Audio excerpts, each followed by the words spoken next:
In spring 1908, investigators searching the charred remains of a farmhouse near LaPorte, Indiana, made a discovery that would shock the nation. Over 40 dismembered bodies buried in shallow graves, their limbs cut with surgical precision and skulls crushed by heavy blows.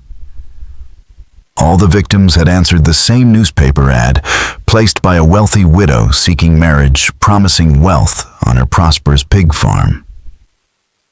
What authorities uncovered was not just a murder scene, but a decade-long killing operation hidden behind the facade of rural life. The most chilling detail emerged when a headless corpse was found in the basement. It was 5 inches shorter and 50 pounds lighter than Belle Gunness, the farm's owner. This was the beginning of what became known as America's Murder Farm. A coldly calculated system of seduction, murder, and disposal that turned a Norwegian immigrant's pursuit of the American dream into one of the nation's most shocking criminal enterprises. LaPorte in 1908 was a thriving railroad town of 15,000 just 60 miles east of Chicago, bustling with industry and opportunity. The surrounding farmland symbolized prosperity, attracting immigrants from across Europe. Main Street's brick buildings, electric lights, and the imposing limestone courthouse reflected progress, while immigrant communities, German-Irish and especially Norwegian, built churches, clubs, and aid societies. Among them was Brynhild Paulsdatter Storseth, who arrived from Selbu, Norway in 1881 at age 21. After a harsh voyage and passage through New York, she settled in Chicago, working as a servant before reinventing herself as Belle. She married fellow Norwegian Mads Sorensen, opened a candy store, and endured a series of suspicious fires and sudden deaths, each followed by insurance payouts, including Mads's death in 1900. On the one day, his 2 life insurance policies overlapped. By 1901, Belle had purchased a 42-acre farm just north of LaPorte, presenting herself as a twice-widowed mother and shrewd businesswoman. Her property was impressive, a 2-story brick house with modern conveniences, surrounded by barns, hog pens, and fertile fields. She was known for paying her debts in cash, often in mixed denominations, hinting at multiple undisclosed sources of income. Beneath this image of independence and success, Belle Gunness was building the stage for one of the most infamous series of murders in American history. Belle's children, Myrtle and Lucy Sorensen from her first marriage, and young Philip Gunness from her second, attended the local school when the weather allowed. Teachers remembered them as quiet, neatly dressed, and withdrawn, though they often appeared tense when questioned about visitors to their farm.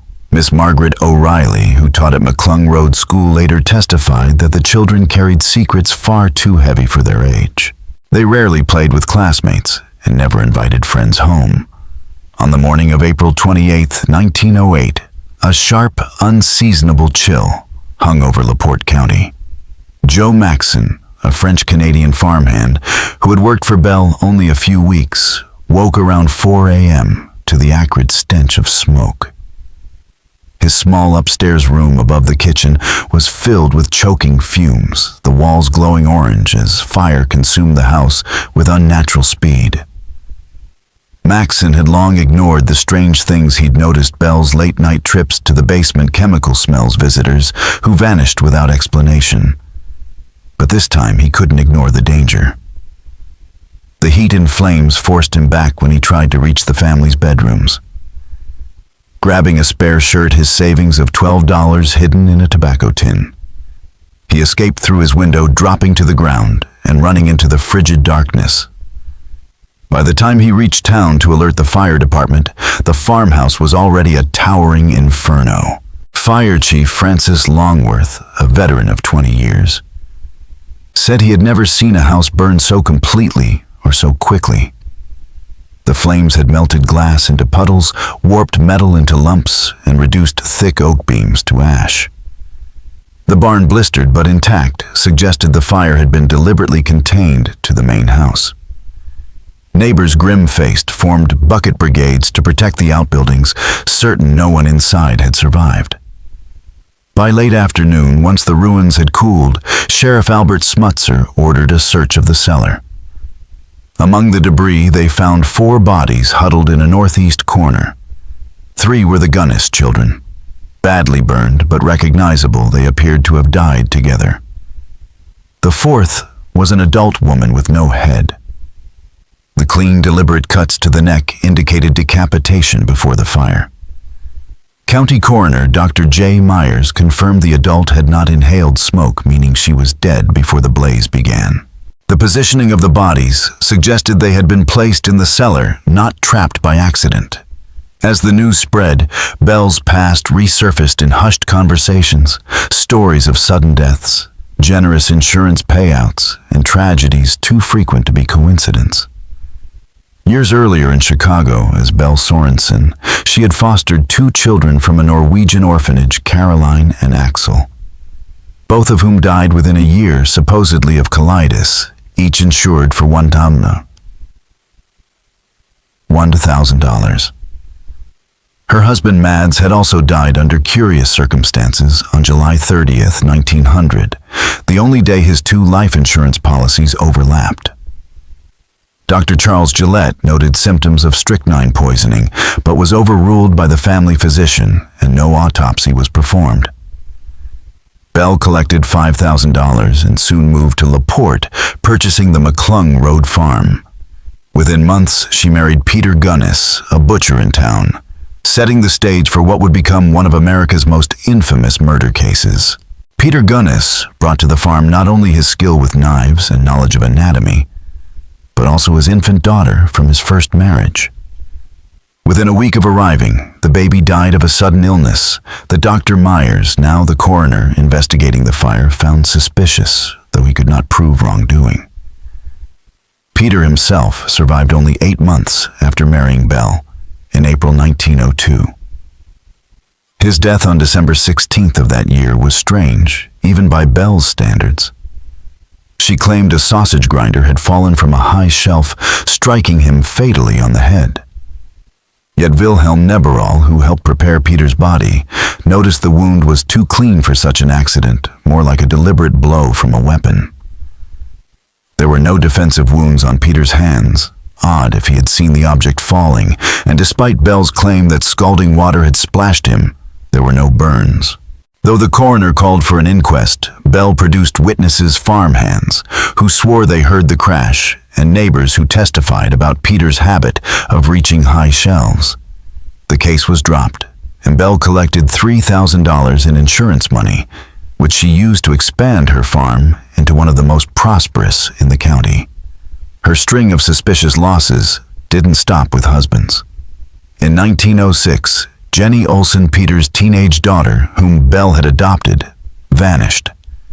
Belle told neighbors she had sent Jenny to a Lutheran college in Los Angeles and even showed letters supposedly from her, though the handwriting looked suspiciously like Belle's. When school officials tried to send Jenny's records, Belle offered a stream of excuses. Jenny was traveling, had moved, or was too busy to write. Concerned friends, including Mrs. Elizabeth Tressler, were told Jenny no longer wished to be in touch, a cruel dismissal that ended the inquiries. The truth about Jenny would remain hidden for years. Then on May 4th, 1908, the investigation into Belle's life took a sharp turn when Asli Helgalian arrived from South Dakota. A seasoned wheat farmer with a weathered face and determined eyes, he carried a leather satchel containing more than 80 letters between Belle and his brother Andrew. The correspondence revealed a months-long seduction designed to lure Andrew to Indiana. Andrew, a respected bachelor of 49, owned his farm outright, had $3,000 in savings, and was well regarded in the Norwegian community. He had spent decades building his prosperity, and now seeking marriage, he seemed the perfect target for Belle Gunness. When Andrew Helgalian saw Belle's advertisement in the Minneapolis Tidenda in October 1907, it felt like fate. Here was a fellow Norwegian already running a successful farm, with children seeking exactly what he could offer. Her first letter, dated October 20th, was warm yet practical. She admired his success, described her own hard work, and enclosed a photograph of herself and her farm. "If you find what you see agreeable," she wrote, "I would welcome further correspondence." Over the next weeks, her tone shifted from polite to intimate, urging him to visit, speaking of lonely days and the need for a man's strong hand. By January 13th, 1908, her letter was pure seduction, written in her distinctive mix of formal English and Norwegian phrasing. "To the dearest friend in the world, come prepared to stay forever." Investigators would later see that line as something far darker than romance. Andrew took it as a promise. On January 2nd, he withdrew his $2,900 savings from the Farmers State Bank of Aberdeen. Bank President Lars Thorvaldsen recalled his excitement: new suit, new boots, gold watch chain, like a man heading to a dance. On January 14th, the day after his arrival in Laporte, Belle brought Andrew to the First National Bank. She introduced him as her fiancé and presented a check for $2,900. When Bank President Harvey Dirk suggested depositing it, Belle insisted on cash. Andrew seemed distracted, speaking little as Belle carefully counted the bills, twice sorting them by denomination. That was the last confirmed sighting of Andrew Helgelien alive. Belle later told neighbors that he had left suddenly, sometimes because of illness in the family, sometimes due to second thoughts, sometimes for a trip to Norway. The story shifted with the audience, but always sounded plausible enough to end questions. After hearing Asle Helgelien's account, and with suspicions mounting over the fire, Sheriff Smutzer acted. On May 5, 1908, he led a team to dig on the Gunness farm. Farmhand Joe Maxson, hoping to avoid charges, pointed out spots Belle had told him to fill with garbage in recent months. The first was in the hog pen 50 feet from the house's ruins. Barely 3 feet down, the shovel struck burlap. As the bundle emerged from the muck, the air filled with the stench of decomposition, mixed with the sharp bite of quicklime. Inside were human remains, dismembered with chilling precision, hands severed at the wrists, feet cut at the ankles, head removed cleanly at the neck. Asle Helgelien was brought forward. Despite the decay, he knew his brother immediately by a gold tooth and by the silver watch still strapped to one severed arm, the same one he had given Andrew 5 years before. Asle Helgelien, the big Norwegian farmer who had come hundreds of miles in search of his brother, collapsed to his knees in the hog pen mud, sobbing openly as the weight of the truth struck him. But Andrew's body was only the beginning. Every patch of disturbed earth the men dug into yielded new horrors. By the end of that first day, they had uncovered 4 more adult male victims, each dismembered with the same cold precision, heads gone, limbs severed neatly at the joints, internal organs missing. Dr. Harry Pratt, a forensic expert from Chicago, studied the remains and noted that the incisions followed natural anatomical lines, avoiding unnecessary cuts through bone. This, he concluded, was the work of someone with either medical training or extensive experience butchering large animals. By May 7th, the dig had grown into a massive operation. Over a dozen men worked in shifts, sifting the dirt with care. The spectacle drew crowds from across the Midwest, turning the farm into a grotesque tourist attraction. Locals sold food and refreshments to gawkers, children tried to sneak in for souvenirs, and Sheriff Smutzer was forced to post armed guards. In a filled-in well, the searchers found the body of Jenny Olsen, Belle's adopted daughter, supposedly sent to school in California. The 16-year-old's skull was fractured from multiple blows, and unlike the others, her body had not been dismembered. Other victims slowly emerged from the earth. John Moe from Minnesota, who had arrived in 1906 with $1,800, was identified by a distinctive boot heel repair and a pocket knife given to him by his brother. Old Budsberg from Wisconsin, lured in 1907, was identified by his sons. Chemical tests on his bones revealed enough strychnine to still be detectable 2 years later. Henry Gerholt from Kansas had $2,500 in his pocket when he vanished in 1905. Money Belle couldn't cash without his signature, suggesting the killing hadn't gone exactly to plan. By mid-May, LaPorte was overwhelmed. Journalists flooded the town, hotels overflowed, and the Herald-Argus published twice daily to feed a national obsession. Special trains from Chicago advertised murder farm excursions. Photographers sold morbid postcards until the sheriff banned them and locals charged visitors to park in their fields. Attention soon turned to Ray Lamphere, Belle's former hired hand, arrested the day after the fire. Thin, restless, and prone to drinking, Lamphere had been alternately rumored to be Belle's lover and her unwilling accomplice. After she fired him in February 1908, he was heard making threats. When questioned, his story shifted constantly, denying involvement, then admitting he was near the farm, but refusing to help. A search of his quarters turned up John Moe's monogrammed overcoat and Andrew Helgelian's gold watch chain, which Lamphere claimed Belle had given him. Letters in his possession threatened to expose her unless she paid him. The investigation took another twist when Dr. Louis Schultz, a local dentist, claimed he could identify gold bridgework he had made for Belle 6 months earlier. That very day, deputies discovered the bridgework in the ashes, despite the fire's heat having melted glass and metal, and despite earlier searches, finding nothing. Witnesses reported seeing someone resembling Schultz near the ruins, before the official discovery casting suspicion on the find. Former maid Elnora Lapouque added chilling details. Belle forbade her from the cellar, explained strange night noises as restless hogs, and filled the house with the smell of chloroform. Male visitors arrived with luggage, enjoyed lavish meals, and grew inexplicably drowsy. By morning they were gone, their belongings quietly absorbed into the household.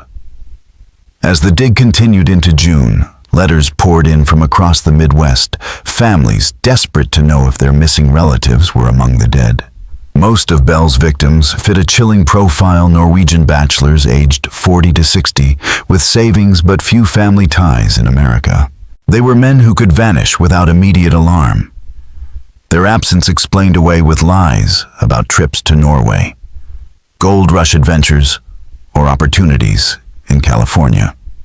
In a trunk recovered from the ruins, investigators found carbon copies of her letters, revealing how she tailored her pitch religious devotion for pious men, warm domestic promises for the lonely, business opportunities for the wealthy. It was a methodical, rotating scheme, never targeting too many men from the same community, and always ready with a plausible story if anyone asked questions. Yet, as the summer wore on, prosecutor Ralph Smith faced a bizarre problem. He was trying to convict Ray Lamphere of murdering Belle Gunness, but no one could prove Belle Gunness was actually dead. The headless corpse in the basement remained unidentified, and the mysterious bridgework only deepened the uncertainty. Ray Lamphere's defense, led by former Judge Wirt Warden, spun an alternative narrative so sensational it seemed pulled from a dime novel, yet disturbingly possible. They claimed Belle Gunness was alive, that she had staged her own death by murdering a stand-in victim alongside her children to erase her trail. Testimony from neighbor Elmira Studebaker lent weight to the idea. She swore that just after midnight on April 28th, she saw a wagon leaving Belle's farm, heavily loaded and driven by a tall, broad-shouldered woman in a heavy veil, with a man beside her who was not Lamphere. The wagon headed toward Stillwell, where the rail depot connected to Chicago.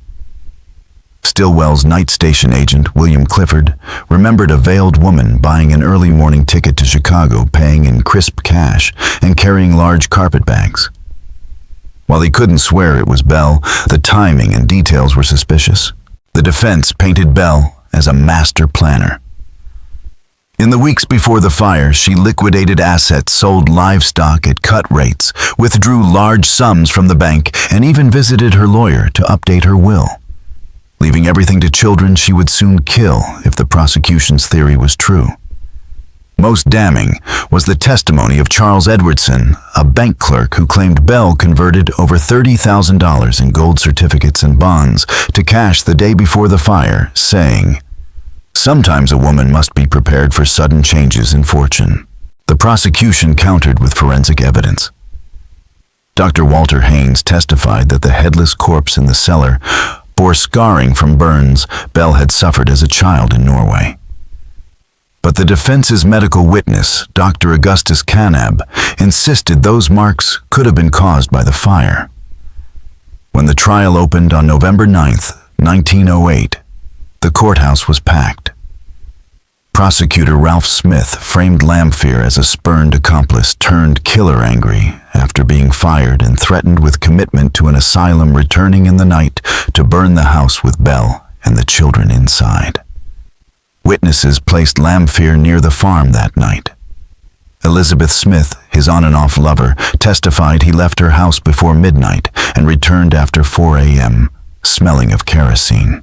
The prosecution showed the jury John Moe's coat and Andrew Helgelian's gold watch chain, both found in Lamphere's possession, and chemists testified that kerosene traces on his boots matched oil Belle had purchased the day before the fire. They even called a witness who claimed Lamphere drunkenly bragged, "I fixed Belle good." She won't be cutting up any more men, but Warden dismantled the state's case piece by piece. Neighbors swore the body in the cellar was too small to be Belle. Dr. Charles Meredith, who had treated her, testified she was at least 5'8" and over 200 pounds, while the corpse was barely 5'3" and 150 pounds. The defense staged a dramatic demonstration to discredit the bridgework evidence, recreating Belle's dental work and subjecting it to fire conditions similar to the blaze. The gold-melted porcelain cracked nothing like the pristine bridgework supposedly found in the ashes. Dr. Schultz, the dentist who had identified it, became flustered on the stand and admitted he could not be certain it was the same piece he had made. Then Lamphere himself took the stand against his lawyer's advice. His testimony was erratic, sometimes contradictory, but in parts chillingly believable. He described Belle's method, drugging victims' coffee with chloral hydrate, then striking them with a cleaver in the cellar. Her strength in carrying bodies alone, the all-night butchery, the quicklime, the hogs rooting over shallow graves. He claimed she had killed at least 42 men, including her foster daughter Jenny Olsen, murdered after discovering the truth. According to him, Belle had been planning her escape for months, hiring a woman from Chicago to serve as her corpse double. On the night of April 27th, she chloroformed the substitute, and her own children arranged the bodies in the cellar and set fires in multiple places to ensure the house's destruction. After 26 hours of deliberation, the jury's heated debates could be heard beyond the closed doors. Outside, the entire town waited, caught between believing they were witnessing the trial of a murderer or the aftermath of one of the greatest criminal vanishings in American history. On Thanksgiving Day, November 26, 1908, LaPorte stood still as the jury filed back into the packed courthouse. The verdict landed like a stone in murky water. Ray Lamphere was found guilty of arson, but not murder. It was a compromise that satisfied no one, implying Belle had likely started the fire herself, but leaving the question of who killed the bodies in the cellar unanswered. Judge John Richter sentenced Lamphere to 2 to 21 years in the Indiana State Prison. Lamphere took the decision with stoic calm, even relief he had escaped the gallows. As he was led away, he turned to the crowd and said, "She's out there somewhere counting her money and laughing at all of us." Those words would linger in LaPorte for generations. The mystery persisted. If Belle was dead, who was the headless woman in the basement? If she was alive, where had she gone? Sporadic excavations continued for years, sometimes yielding bones, but no clear answers. No one would buy the cursed farm whole. It was eventually broken up and sold in pieces. In prison, Lamphir's health collapsed almost immediately under the weight of tuberculosis. Facing death, he became restless to unburden himself. His statements to guards and letters to newspapers were rambling. But in December 1909, he gave a full confession to Reverend Edwin Schell, the Methodist minister who had been his spiritual counselor. Lamphir died on December 30th, 1909, but Schell wrestled for weeks before releasing the confession to the public in January 1910. According to Lamphir, Belle's killing operation was as efficient as it was ruthless. She advertised in Norwegian-language newspapers targeting older bachelors with savings and no close relatives. Using carbon copies to track her lies, she juggled multiple suitors at once, luring them with warm hospitality, home-cooked Norwegian meals, and promises of companionship. Depending on her victim's temperament, she used chloral hydrate, chloroform, or strychnine sometimes. Drugging coffee, sometimes smothering a sleeping man, sometimes slipping poison into food. She would hum folk songs while dismembering the bodies in the cellar head first, then hands and feet, then limbs, and finally the torso. Wrapping each part in burlap before burying it in carefully chosen spots, each marked in her memory like a private map.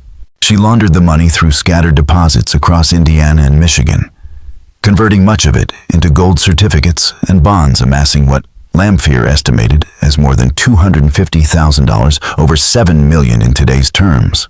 The night of the fire, Lamphir said Belle executed her escape plan. She had lured a woman from Chicago with a fake job offer, then chloroformed, bludgeoned, and decapitated her, weighting the head and tossing it into a deep pond. She then chloroformed her own children, telling Lamphir they were better off dead than burdened with the truth of her crimes. He didn't know if they were alive when the fire began. Belle had already stripped the house of valuables and staged the scene with jewelry, planted bridgework, and clothing positioned to suggest a hurried flight from bed. Lamphir claimed he helped her load several trunks into a wagon and drove her towards Stillwell, but she made him turn back before reaching the station. His last sight of her was as a tall, black-clad figure disappearing into the pre-dawn shadows, heavy carpet bags in hand. She promised to send him money once she was safe. She never did. After Lamphir's death, sightings of Belle cropped up everywhere. Some swore she was a Chicago housekeeper under an alias. Others claimed she boarded a ship in San Francisco bound for the Orient. She was supposedly spotted in New York buying passage to Europe. None of these reports were confirmed, but they kept the legend alive of the widow who vanished into the world. Her fortune in hand, her body count unknown, and her name forever etched into the darkest pages of American crime. The most credible reports of Belle Gunness after 1908 came from within the Norwegian-American community. In 1910, villagers in Christiania, modern-day Oslo, spoke of a wealthy American woman who spoke Norwegian with an odd accent and always seemed ready to vanish at a moment's notice. By the time American investigators arrived, she had disappeared, leaving behind an abandoned farmhouse and unanswered questions. 6 years later in Los Angeles, a woman calling herself Esther Carlson was arrested after two elderly men in her employ died suddenly, each leaving her small inheritances. Authorities released her for lack of evidence, and she vanished again. Decades later, photographs surfaced showing a striking resemblance to Belle. In 1931, the same Esther Carlson was arrested again in Los Angeles, this time accused of poisoning August Lindstrom, a Norwegian-American man, for his money. She was the right age build and bore a strong resemblance to Belle. In her possession were photographs of children resembling those who died in the LaPorte fire. Two former LaPorte residents swore she was Belle, noting her distinctive gait, large hands, and a familiar scar on her neck. Before any formal identification could be made, she died of tuberculosis in jail, buried in a pauper's grave, with her secrets intact. Sheriff Albert Smutzer, who viewed her body, told reporters, "If that woman isn't Belle Gunness, then she's her twin sister." Investigators and journalists kept digging. Retired Chicago detective Martin Holan claimed to have traced Belle's 1908 escape from Chicago to New York under the alias Bella Peterson, then by ship to Norway, where she reportedly bought a remote farm in 1909, vanishing again when Americans came asking questions in 1910. In 1940, construction crews widening Route 35 unearthed skeletal remains on former Gunness land, at least 5 individuals, all dismembered in her signature style. Among them was a gold pocket watch engraved TL, likely belonging to Tonis Leanne, who had gone missing in 1906. By 1943, Northwestern University criminology professor Ernst Hoffman published a landmark study estimating Belle had killed between 40 and 50 people. His analysis described her crimes as a murder system, decades ahead of its time, identifying her victims with precision, rotating hunting grounds to minimize suspicion and laundering the proceeds through multiple banks. In the 1950s, deathbed confessions added chilling detail.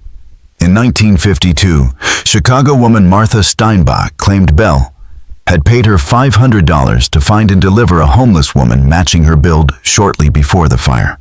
Steinbach insisted she didn't know the woman would be killed, but her account matched the long-rumored corpse double theory. The farm itself never shook its infamy. Subdivided in the 1920s, the land became a patchwork of small holdings. But residents complained of grim reminders, bones surfacing after rains, depressions in the earth where graves had collapsed, bits of clothing or jewelry in the soil. By the 1950s, most of the original property was covered with homes, yet every few years another set of human remains emerged. Authorities stopped attempting identifications. The bones were quietly reburied in a potter's field for Gunness's unknown victims. Today, the LaPorte County Historical Society Museum holds the most complete collection of artifacts from the case. Belle's photographs, her letters to lure victims, and physical evidence from the investigation. One display pairs Belle's correspondence to Andrew Helgelian with his own heartfelt responses, creating a devastating timeline of hope turned to horror. His final letter, written on the eve of his trip to LaPorte, reads, "I go to you with joy in my heart and trust in our future together. By the time you read this, I will be on my way to begin our new life." For the Norwegian-American community, the scandal cut deep. Belle's crimes fueled xenophobic stereotypes and sowed mistrust within immigrant circles. Norwegian bachelor farmers became objects of both pity and suspicion, and the newspapers that once carried Belle's ads began requiring identity verification for matrimonial listings, forever warning readers about the dangers of too-good-to-be-true promises. Modern profilers agree Belle Gunness operated with a level of criminal sophistication far ahead of her era. She knew how to choose victims who wouldn't be missed, shifted her hunting grounds to avoid patterns, and maintained an impeccable public image to shield herself from suspicion. Her methods, using personal ads, exploiting isolated immigrant communities, and disposing of bodies with systematic precision, would later echo in the playbooks of 20th century serial killers. The question of her fate remains one of criminology's most tantalizing mysteries. The Esther Carlson lead, though never conclusively proven, is compelling. If Belle truly escaped, she not only committed an extraordinary number of murders, possibly over 40, but also outwitted law enforcement for the rest of her life, making her one of America's most successful fugitives. By the mid-1950s, the Gunness farm was gone, replaced by modest homes and backyard gardens. Residents occasionally turned up bones while digging, usually dismissed as animal remains, though the unease never quite faded. True crime tourists still came seeking the spot, once called America's murder farm. The case's psychological shockwaves reached far beyond LaPorte. It upended assumptions about gender and violence. Many refused to believe a woman could commit such crimes without male help. But the evidence suggested otherwise. Belle had dismantled cultural archetypes. The widow became a predator, the farm a slaughterhouse. The immigrant success story a cautionary tale. The investigation also exposed glaring weaknesses in early 20th century policing. Poor interjurisdictional communication, the lack of systematic missing person records, and primitive forensic protocols. Evidence was mishandled, mass graves disturbed without proper documentation, mistakes that would later influence crime scene management reforms. It also highlighted the vulnerability of isolated immigrants, prompting new efforts to protect them from exploitation. Culturally, Belle became an icon of horror. The Black Widow figure killing for money became a staple of fiction. The phrase murder farm entered American vocabulary. Her story has been retold in books, films, documentaries, and even on stage, making her a symbol of the monstrous feminine lurking behind ordinary facades. The true toll of her crimes will never be known. 14 victims are confirmed, but including unidentified remains and missing person reports, the count could exceed 40. Each one left a void, a family's shattered savings, stolen dreams extinguished. For over a century, her legend has endured because it embodies primal fears, the charming stranger, the trusted neighbor, the lover who plots murder. Belle Gunness was a monster in human form, and that's what makes her story so chilling. Whether she died in the 1908 fire or slipped away to live under another name, her shadow still stretches across American true crime history. And if she did escape somewhere in her final days, she may have smiled at the thought that no one ever proved she was alive or dead. Thank you all very much for watching my video until the end. I sincerely appreciate it, and I look forward to seeing you in the next video.